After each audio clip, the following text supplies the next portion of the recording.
This isn't really a video to commiserate or, I don't know, hold each other. I mean, we can definitely do that in the comments if it makes you feel better. But this is a video to remind myself and everyone to lock the fuck in these next 4 years.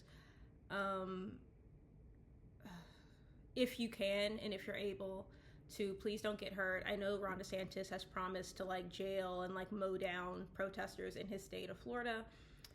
But for everyone else who is able to, there's DSA, which is the Democratic Socialist of America. There's PSL, which is the People for Socialism and Liberation. Of course, I'm a little frustrated with them because they did run a third-party candidate. But, you know, what can we do? So much more that you can do to help society and help your world than just vote. You can volunteer, you can create art, you can try to be a good human and basically be the change you wish to see in the world. And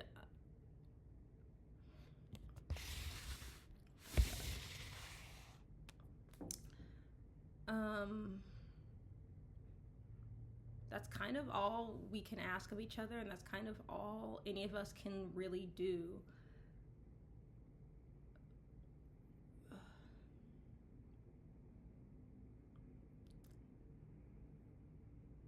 We just can't be complacent. We can't be exhausted. We can't sleep our way through the next 4 years because honestly,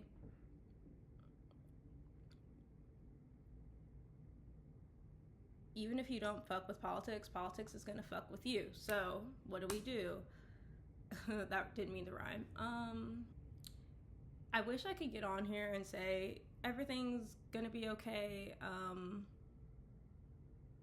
You know, big sis, a random girl on the internet in her on a webcam in her studio apartment says everything's gonna be okay, but it won't necessarily. The last time Trump was president, we did have an light insurrection. We had a Muslim ban.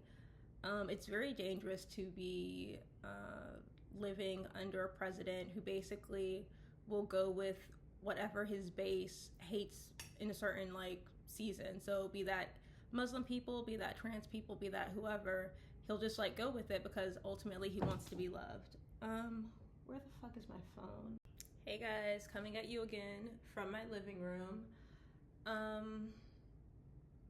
Yeah, so if you're like me and subscribe to this channel, you are sad but not shocked nor surprised because you've known for a long time and you hate being reminded that this country that we live in, America, the United States, hates Black women. Now, other creators have said this before and they've said this much more eloquently than I can. I'll link their videos, maybe repost them, but we can go on and on about infighting on the left and about campaign strategies and the best ways to target people, and that really wouldn't change the fact that this country was built on the backs of people who look like me, and it wasn't until the 1920s that women were allowed to vote, and it wasn't honestly closer to the 1960s, maybe even closer to the 70s, when all Black people were allowed to vote. And if you think I'm crazy or lying or like that's cap, no, like part of the reason why I am the way I am is because my mom would tell me stories about how she was bused into white neighborhoods to get a better education and how she hated that because she wanted to go to the Black schools that her brothers and her mom and her dad went to, even if that meant supposedly getting a subpar education through lack of funding and, you know, lack of resources like textbooks and things. Like, make no mistake, I don't think anyone, I mean, maybe some people have said, but it's never about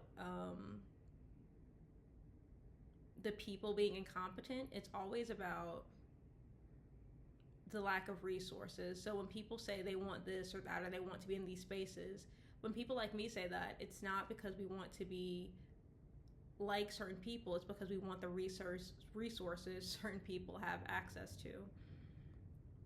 This video is basically to remind everyone, maybe even to remind me, because I'm going to post this pretty soon. You know, minimal editing, minimal face. We're going off vibes right now. You have to lock in. These next 4 years won't be easy, especially for people who live in states with GOP controlled majorities like the House, the Senate, XYZ. I mean, it's been said for a while that we live in kind of two different Americas. And, you know, again, I'm just reminded of that every time I just talk to people, talk to like women I work with, talk to people on the street, like talking to someone, a woman, about like dancing in a place like in Florida, and I was like, oh, something. I said something to the effect of, I wonder if like they would hire me or hire someone like me. And she's like, why? What do you mean? Like, it's so beautiful in a way, like how unaware some people are of racism. And that's why I feel like we can point fingers all day, or say it was Gaza, or say it was campaign strategy or lack thereof. But at the end of the day, people just don't realize how much people truly hate Black women. I guess the last thing I'll leave you on is an opinion piece from Bloomberg, which reads, America deserves Donald Trump, the world doesn't. So every country gets the government it deserves, it has been said. And Donald Trump now gets a second administration, but the rest of the world did not vote in the US election. Does it deserve what comes next? And what exactly is that? The planet's most important relationship is arguably that between the world as a whole and its most powerful nation, even if it's no longer a superpower, hyperpower, or hegemon. That relationship, much more so than in Trump's first term, is now in flux, adrift, undefined. Trump campaigned on a vacuous premise that he will deliver peace through strength without ever spelling out the sources or objectives of that strength. When he was president, he has bragged, we didn't have countries fighting each other. They wouldn't have done so without my permission. What a joke. Come January, we'll find out if Trump's fellow strongmen ask for permission from his White House as they make their moves in geopolitics. Russia's Vladimir Putin, with his KGB-trained mind, has always known how to flatter and manipulate Trump, and that's what worries Ukraine. China's Xi Jinping has taken note of Trump's inconsistent statements about Taiwan and is ready to wage the trade war that Trump promises to launch.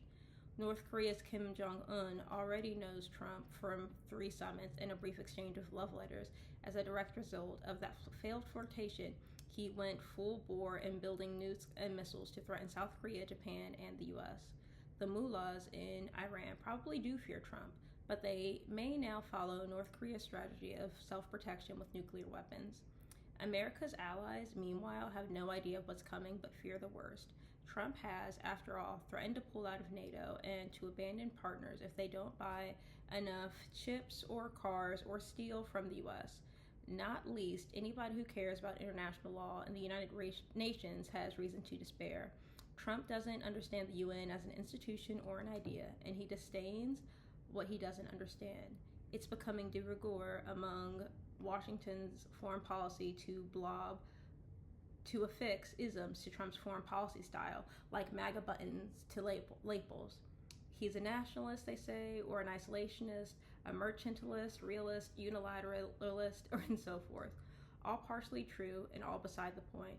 The person who has best captured the man's worldview is John Bolton, a notorious hawk who did a stint as Trump's national security advisor. The critical point is that Trump has neither policy nor philosophy nor policies. Trump's decisions on national security are entirely transactional, he writes, spread out on the map like an arpeggio of dots, unconnected by chords of logic, salience, or results. The optimistic spin on Trump's approach is that it's a new and amped version of the madman theory that was once attributed to Richard Nixon, although Machiavelli long ago suggested that it can be indeed a wise thing to simulate madness.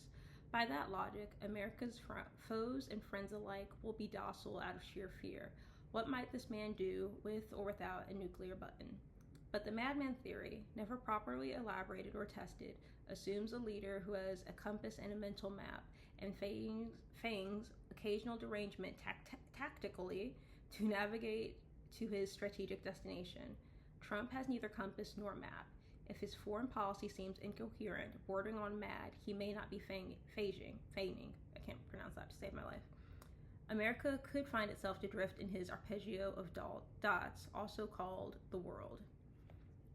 So the final thing I do want to mention before I go, when we do lock in and when we do fight against this, I think in addition to racism and misogyny, a big issue with this election was education and lack thereof. I think a lot of people, more so like, according to Carl Sagan, and I'm sure there's been updated statistics, like since the 90s, just literacy and science education has been falling, like decreasing. And I don't know, I think if you're tired or get exhausted with politics, maybe try educating people, students in your community. Like, to be honest, because Donald Trump is now president, we are probably going to have a conservative Supreme Court until my children are adults. My future children, I should say. I don't have kids yet.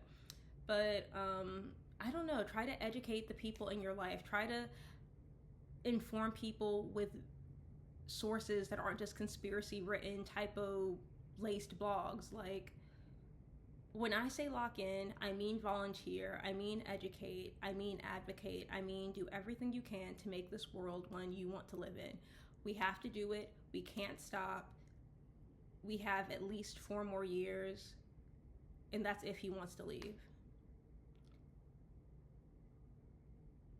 Again, I'm sad, not shocked, nor surprised, and